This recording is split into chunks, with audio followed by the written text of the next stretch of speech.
The air, the air in Oxford always carried a certain chill, the kind that slipped under your clothes and lingered against your skin.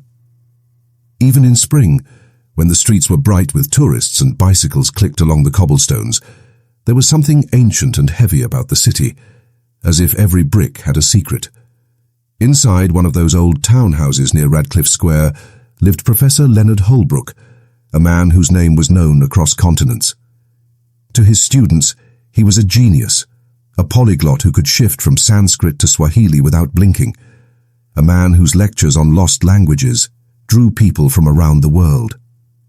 But behind the glass walls of his polished study, Leonard's world was quieter, lonelier, and far more controlled than anyone outside realized. He liked things a certain way, the books arranged by language family, the curtains drawn halfway, the faint smell of cedar polish lingering on the mahogany desk. Even the sound of footsteps echoing down the hallway had to be measured, almost respectful, because Leonard demanded silence when he worked. He said languages were like living spirits. They spoke only when you gave them peace. And no one disturbed that peace except Maria, his housemaid, who had been working for him for over 10 years. She was soft-spoken, never complained, and followed every rule he ever set.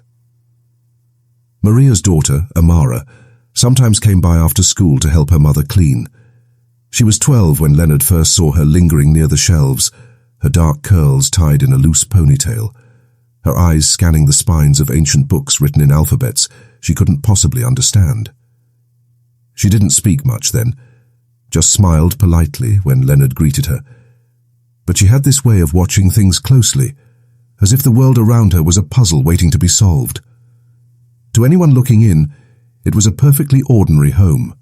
The old professor with her, his brilliant mind, his quiet maid who kept everything in order, and her daughter who tagged along now and then. But the silence inside those walls was strange, thick, watchful. Even the house itself seemed to listen. Leonard lived alone, though once he hadn't. There were photographs on the piano of a woman, his late wife, Eleanor, a linguist like him. They'd met on an archaeological dig in Greece years ago and had shared a passion for deciphering forgotten tongues. When she died, something in Leonard went cold. He buried himself in work, collecting old manuscripts, traveling less, and spending long nights muttering words from languages no one spoke anymore. Maria saw the changes in him long before others did. She was there on the quiet mornings when he forgot to eat, the late nights when she heard him pacing. She'd hear him talking softly to himself in strange dialects, and once she swore she heard another voice answering back. But she kept her head down like always. People like her didn't question men like him.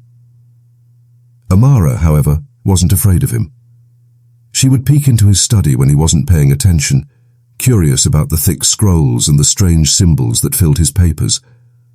Sometimes she asked her mother what they meant, and Maria would hush her, warning her not to touch anything. But Amara was stubborn. She loved words, the way they looked, the way they sounded. She could memorize entire pages after glancing at them once. Her teachers called her gifted. Leonard, though, had no idea. To him, she was just the maid's daughter. Still, he noticed her eyes. Something was unsettling about the way she watched him when he spoke, as if she understood more than she let on. He brushed it off as imagination, though he caught her humming foreign phrases she couldn't possibly know. The first real hint that things were about to change came one rainy afternoon. Leonard had received a fragile old manuscript from an excavation in North Africa. The language on it was rare, older than Arabic, older even than the earliest Semitic scripts. He'd been struggling to translate a section for weeks, frustrated by the patterns that made no sense. That day, as he sat surrounded by papers, Amara wandered in, clutching a damp cloth for her mother. Her eyes fell on the open page. "What does that say?" she asked innocently. Leonard looked up, mildly irritated. "Nothing you'd understand." But she didn't leave. She stepped closer, squinting at the faded ink. "That word, it means voice, right?" she said slowly. Leonard froze. He turned to her, studying her face, the way her lips moved as she sounded out the strange letters. "How do you know that?" Amara shrugged. "I just saw it. The letters look like they're saying it." He stared at her for a long time, something flickering behind his eyes. Curiosity, disbelief, maybe even excitement. It was a look Maria had never seen before, and it frightened her. That night, after they left, Leonard didn't touch his dinner. He sat in his study, the rain tapping the windows, thinking about the girl. He pulled out the manuscript again and reread the symbols, tracing them with his finger. She had been right. The word did mean voice, but that wasn't possible. Only 3 people in the world could have recognized that word, and one of them was dead. His wife. Outside, the street lamps flickered, the city growing darker. Somewhere in the distance, a church bell rang. Inside that old house, Sumter, Hing had shifted. The world that had seemed so still, so ordinary, had cracked just slightly. And through that crack, something strange and dangerous had begun to slip in. Leonard didn't sleep that night. He sat at his desk until dawn, waiting for morning, waiting for the girl to come back. The weeks after that rainy afternoon changed everything inside Leonard Holbrook's house. The quiet, predictable rhythm that once defined it was replaced by something sharper, something restless. Leonard began inviting Amara into his study under the excuse of helping him with translations. At first, Maria thought it was harmless, just a kind old man recognizing a child's talent. But soon, the way he looked at her daughter made Maria uneasy. It wasn't cruel or improper, but it was consuming. He watched Amara the way he watched a rare text, as if she were a mystery he had to solve. Leonard would give her small sections of the manuscript to look at, pretending it was a game. "Tell me what you see," he'd say. And she'd answer, hesitantly at first, then with growing confidence. Sometimes she guessed meanings that even he hadn't been able to piece together. Other times, she'd hum strange rhythms, tones that sounded eerily like the cadence of the forgotten tongue itself.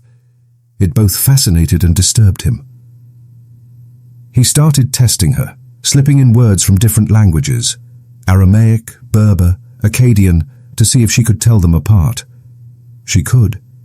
She didn't know how, but she always could. Leonard's obsession deepened, and the lines between teacher, experimenter, and admirer began to blur. Maria noticed how her daughter came home quieter after those sessions. Amara would stare at her hands, sometimes whispering unfamiliar words under her breath, almost as if she was trying to remember them. When Maria told Leonard that she didn't want her daughter spending so much time in the study, he smiled gently and assured her it was only academic curiosity. But when she tried to insist, his tone turned cold. "You should be proud," he said. "She has a gift, one you couldn't begin to understand." The words stung more than she wanted to admit. Maria was used to being spoken down to, but hearing it about her daughter, her only child, filled her with a quiet anger. Still, she needed the job. Rent was late again, and the landlord had started leaving notes on the door. She told herself it was fine, that Leonard was just lonely and eccentric, but deep down, she knew something about this man's interest wasn't right. Leonard's colleagues began to notice changes in him too. He stopped attending faculty meetings, ignored emails, and rarely answered calls. The housekeeper, who came twice a week to help Maria, said she'd heard shouting one evening. Leonard's voice, harsh and rembling, followed by a softer one, Amara's trying to calm him. When Maria asked her daughter about it, Amara only said, "He gets angry when the words don't fit." The manuscript had become Leonard's obsession, and now Amara was part of it. He started keeping her longer after her mother's shift, telling her mother that progress takes time. Sometimes they worked until the sun disappeared and the candles burned low. He told Amara she was special, that her mind worked differently from others, and she wanted to believe him. For a girl who'd always been told to stay quiet, to blend in, being called special by someone so powerful felt like magic. But the more time she spent there, the stranger she felt. The symbols she read began appearing in her dreams, the letters twisting into voices calling her name. She woke some nights sweating, feeling like the words were still inside her head. When she told Leonard, he only smiled. "That means you're connecting," he said. "The language is speaking through you." Maria started noticing things, little things that didn't make sense. Once she found one of Leonard's notebooks on the kitchen table, open to a page filled with strange symbols drawn in Amara's handwriting. Another time, she caught her daughter staring blankly at the wall, whispering, "The voice never stops." One evening, Maria confronted Leonard directly. She told him that she didn't want Amara working on those translations anymore. His response chilled her. "You think I'm exploiting her?" he said quietly, his voice calm but heavy. "You don't understand, Maria. Your daughter isn't just gifted. She's extraordinary. She's helping uncover something no one else in this world could. Do you really want to take that from her?" Maria stood her ground. "She's a child. She needs to live her life, not yours." For a long moment he said nothing. Then in a low, deliberate tone he said, "Be careful what you decide, Maria. Some gifts, once awakened, can't be put back to sleep." From that day on, Maria felt something change in him. A quiet hostility, masked by politeness. He stopped calling her by name, spoke to her through notes left on the counter, and made sure Amara was always nearby when he was home. At the university, rumors began to spread. One of Leonard's old colleagues, Professor Gaines, noticed how defensive Leonard became whenever Amara's name came up. Gaines had known Leonard since his early career, back when he was married. He'd seen this kind of obsession before. Back then, it was with Eleanor, his late wife. She had been his equal in brilliance, but she'd also been the only person who ever challenged him. When she died, Gaines suspected it wasn't just illness. There had been whispers about an argument, something about stolen work, but nothing was ever proven. Now, watching Leonard obsess over a young girl with a gift she didn't understand, Gaines began to worry history might be repeating itself. Amara, meanwhile, was changing in ways even she couldn't explain. Words came to her unbidden. When Leonard asked her about certain symbols, she could describe them in full sentences, as if someone were whispering the meanings directly into her mind. Sometimes she'd speak in a voice that didn't sound like her own. Deeper, older. It frightened her. But Leonard's eyes would light up with excitement whenever it happened. He told her it was beautiful. But the admiration had turned into something darker. He grew jealous whenever she spoke about her friends at school or wanted to skip a day. He told her they didn't understand her, that only he could. "They'll laugh at you if you tell them what you care." "And do," he'd whisper. "You don't belong with them anymore." Amara began to believe him. She started skipping school, spending entire days inside that dimly lit study. Maria noticed the change. Her daughter, once cheerful and curious, now distant and withdrawn. When she tried to stop her from going to the professor's house, Amara lashed out, screaming that her mother was jealous, that she wanted to ruin everything.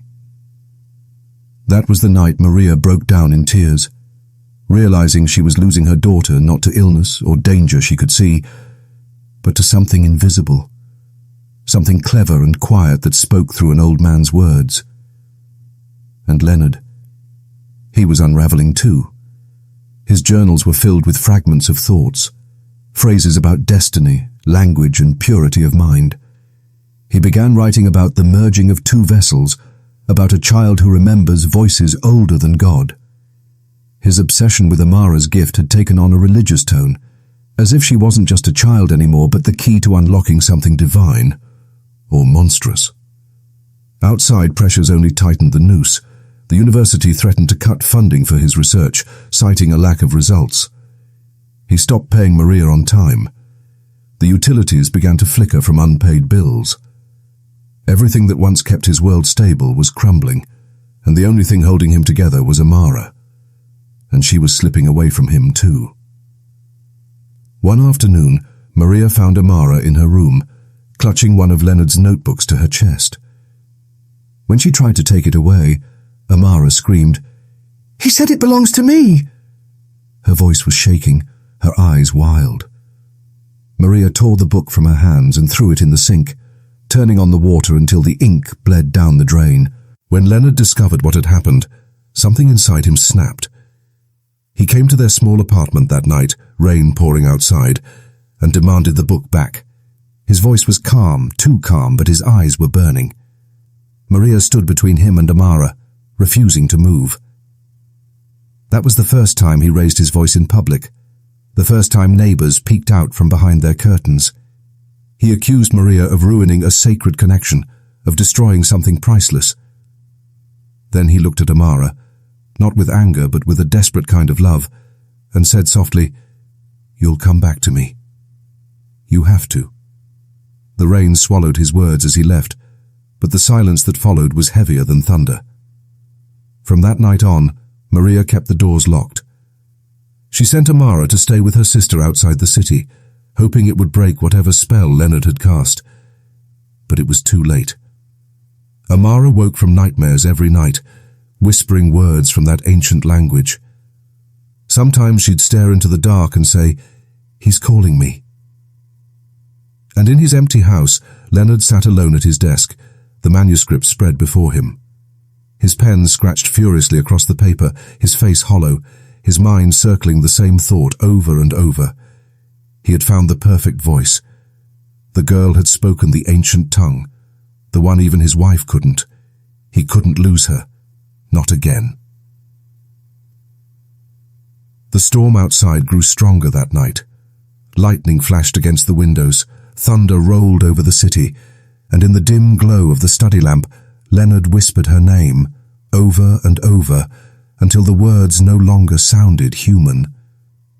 The breaking point was coming, and neither of them could stop it. The night it happened, the air felt strange, thick, heavy, like the city was holding its breath. Rain had started to fall again, tapping against the windows of the small apartment where Maria and Amara had been staying. It was late, past midnight, and the power had flickered twice already.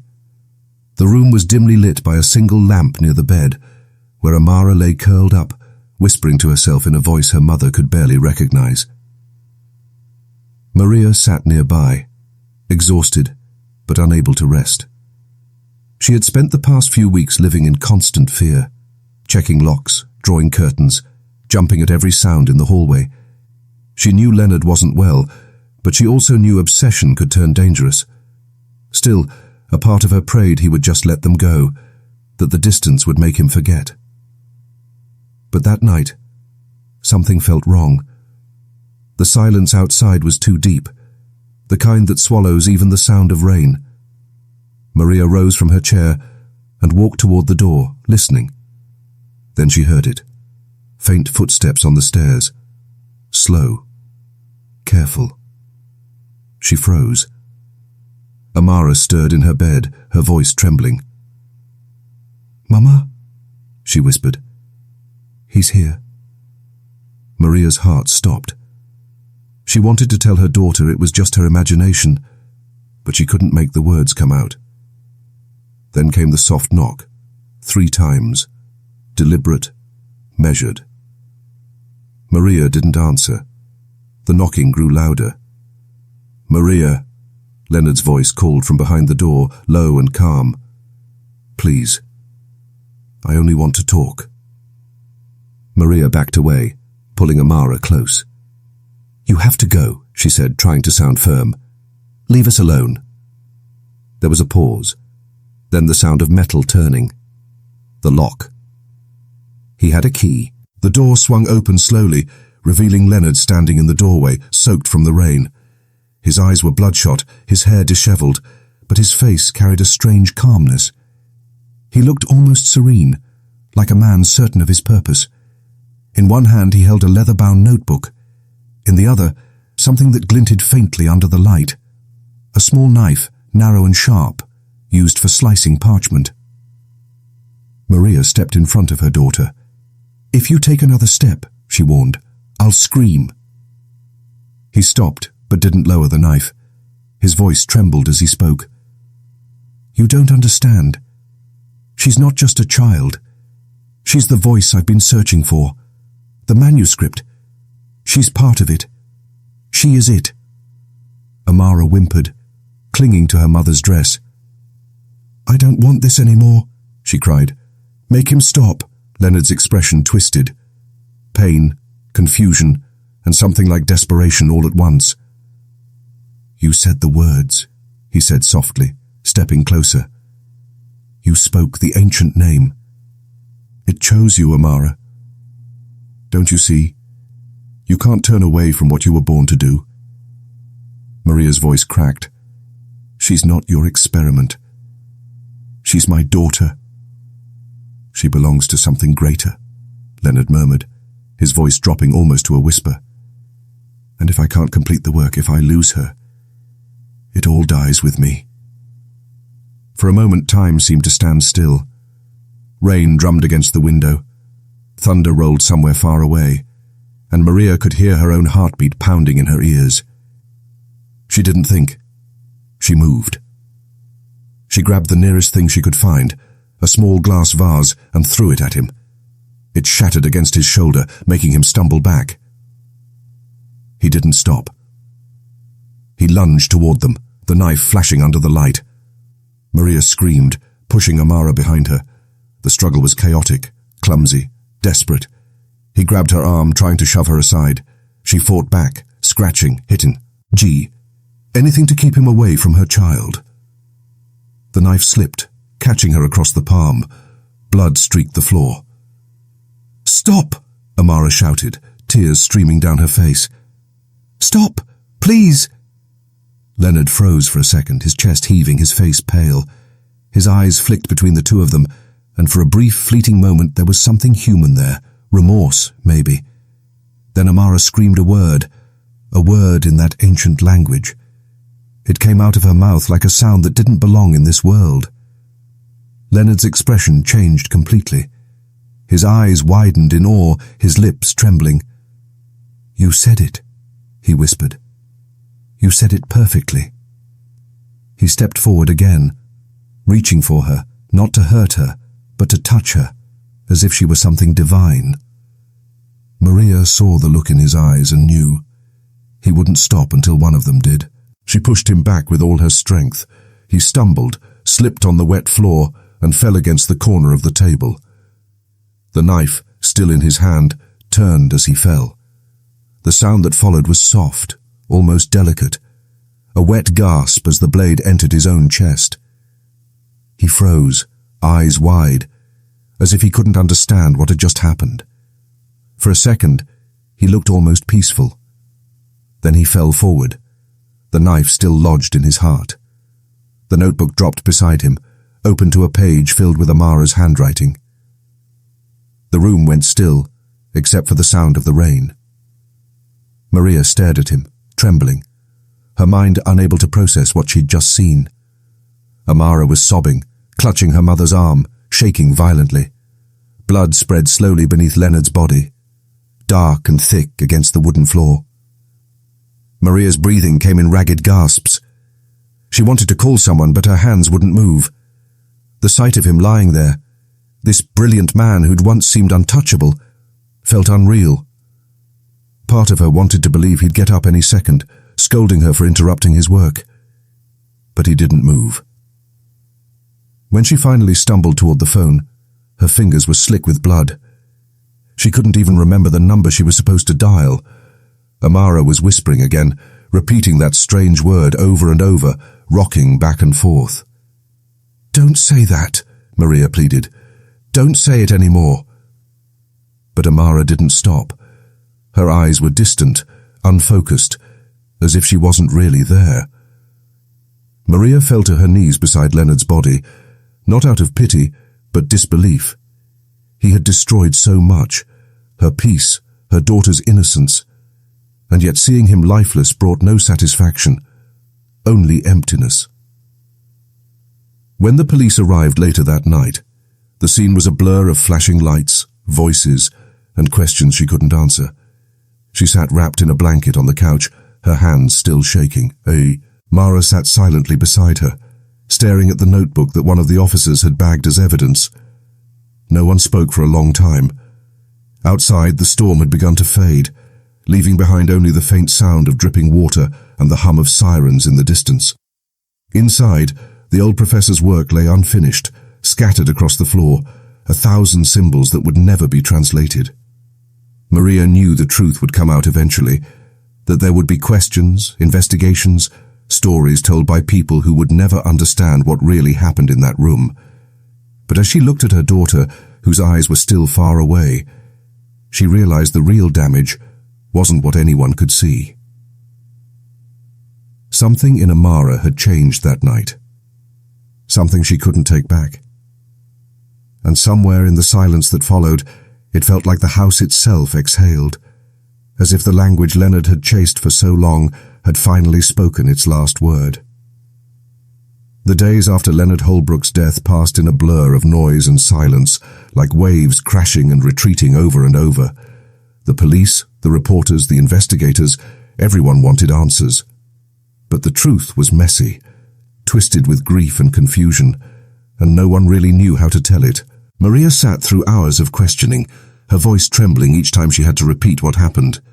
They asked her to describe the knife, the angle of the fall, and the words Amara had spoken before it all went wrong. She told them everything she could remember, though much of it felt like a dream she couldn't wake from. Every time she closed her eyes, she saw him again. Leonard on the floor, his face pale, his eyes still open as if trying to speak, even after the breath had left him. The official report called it an accidental death during a violent altercation. That phrasing, so clinical, so distant, made Maria's stomach turn. They said she had acted in defense of her daughter, that there was no evidence of intent. The case wouldn't go to trial. The file would close quietly. But nothing about it felt quiet. Outside, the story exploded. A famous linguist died under mysterious circumstances. A maid and her daughter are caught in the middle. The press tore through every corner of their lives. Articles painted Leonard as a tragic genius, troubled, misunderstood, possibly unstable. Some questioned Maria's version of events, hinting at jealousy or revenge. Others called Amara the prodigy who killed her mentor. Maria stopped reading after the first week. She couldn't bear seeing her daughter's face printed under headlines that twisted their pain into spectacle. Amara barely spoke. The girl who once hummed to herself, who filled notebooks with doodles and words, now sat silently for hours, her eyes hollow. She didn't cry. She didn't sleep well. Sometimes in the middle of the night, Maria would hear her whispering again, those same strange sounds that had haunted their lives. When she tried to wake her, Amara would look up with confusion, as if she didn't know where she was. Therapists called it trauma, the police something she couldn't explain. It was like a shadow had settled inside her daughter, and no amount of comfort could drive it out. Leonard's funeral was held at the university chapel a week later. Maria didn't attend, but she saw the photos online. Rows of scholars in black coats, faces solemn, eulogies filled with praise about his brilliance and contributions to the field. No one mentioned the girl. No one spoke of how that brilliance had turned cruel, obsessive. They painted him as a man who died tragically before completing his life's work. The university sealed off his home for investigation, then later for auction.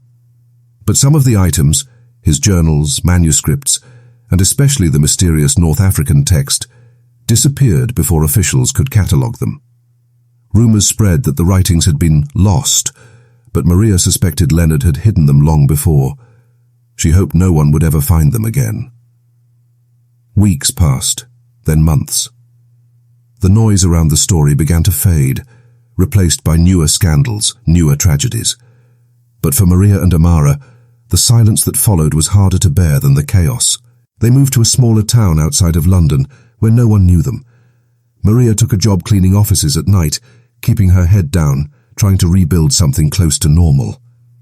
Amara started at a new school, though she rarely spoke. Teachers said she was quiet but exceptionally bright.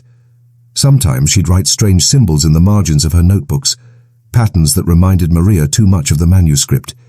She'd tear the pages out when she saw them, pretending it was nothing, but the unease never really left. Maria tried everything: therapy, prayer, distractions, but she couldn't reach the part of her daughter that had been touched by Leonard's world. The man was dead, but his influence lingered, like an echo that refused to fade. There were nights when Maria caught herself wondering if things could have gone differently. What if she had left that job sooner? What if she had listened to her instincts? The guilt pressed down like a weight she couldn't shake off. She replayed the night of the crime in her mind over and over, every word, every sound, trying to see if there was a moment where she could have stopped it all. But there wasn't.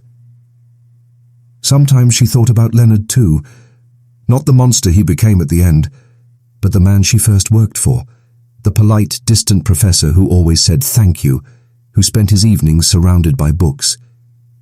How could someone like that lose himself so completely? Maybe it wasn't madness, maybe it was loneliness, the kind that eats away at a person until obsession feels like purpose. The police never found out what he meant about the voice or the connection.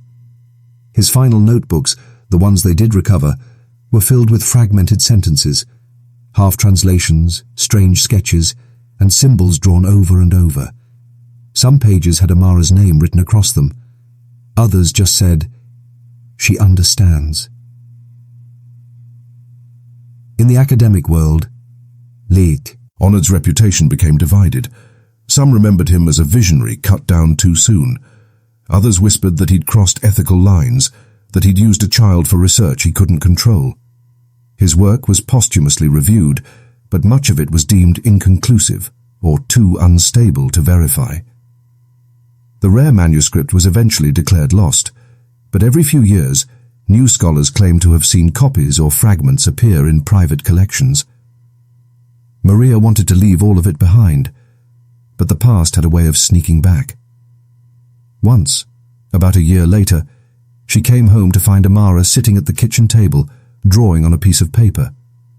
When Maria looked closer, she saw it wasn't a drawing. It was writing. The same twisting letters Leonard had spent his life trying to understand. "Where did you learn that?" she asked, her voice shaking. Amara didn't answer. She just smiled faintly, the kind of smile that didn't reach her eyes. Maria took the paper, tore it into pieces, and threw it in the trash. That night, she cried quietly while Amara slept. The world eventually forgot about the case. New stories replaced the old ones. But for Maria, the silence never lifted. She carried it with her like a shadow that moved no matter how bright the day was. Years later, when Amara turned 16, she told her mother she wanted to study languages. Maria froze. For a moment she couldn't breathe. Amara saw the fear in her eyes and said softly, "It's not like before. I just want to understand the world." Maria nodded, forcing a smile. But deep inside, she worried that the past wasn't done with them, that some things, once awakened, never truly go back to sleep. Sometimes, late at night, Maria would hear her daughter murmuring in her sleep, the same low hum that used to echo through Leonard's study. She'd stand outside her door, listening, her heart heavy with both love and dread. And though she never admitted it out loud, a part of her feared that maybe Leonard had been right about one thing. Some voices, once found, never stop speaking. Years later, the story of the polyglot and the girl who spoke a forgotten language became one of those tales whispered in university corridors and debated on late-night shows. But beneath the sensational headlines lay broken lives, fractured by arrogance, jealousy, and the relentless pursuit of recognition. Justice, when it came, did not feel clean. It rarely does. Dr. Adrian Voss was sentenced to 20 years in prison. The judge called his actions a gross manipulation of power, fueled by prejudice and ego. His career was obliterated overnight. Universities that once begged for his lectures now erased his name from their archives. But for many, it wasn't enough. Some argued he'd gotten off lightly. After all, he hadn't pulled the trigger himself. Yet his actions had driven a young man to madness and another to death. Others pitied him, saying that genius and pride often destroy each other in the end. Mara, the maid's daughter who once spoke only when spoken to, refused interviews for years. She vanished from the public eye, retreating to a small town on the outskirts of Boston. There, she taught at a local school under a different name, far from the lights and microphones that had once followed her every step. Her brilliance remained, though muted now, like a flame hidden under glass. Some said she'd found peace. Others claimed she was haunted, still hearing Adrian's voice correcting her translations in her sleep. When she finally spoke publicly, it wasn't in anger. Her short statement at a charity event struck silence into the room. Genius doesn't excuse cruelty, and intelligence means nothing if it can't recognize another person's humanity. Those words spread faster than any academic paper Adrian had ever written. They were printed on posters, quoted in schools, and taught in ethics courses. Ironically, she had become the scholar he once mocked her for not being.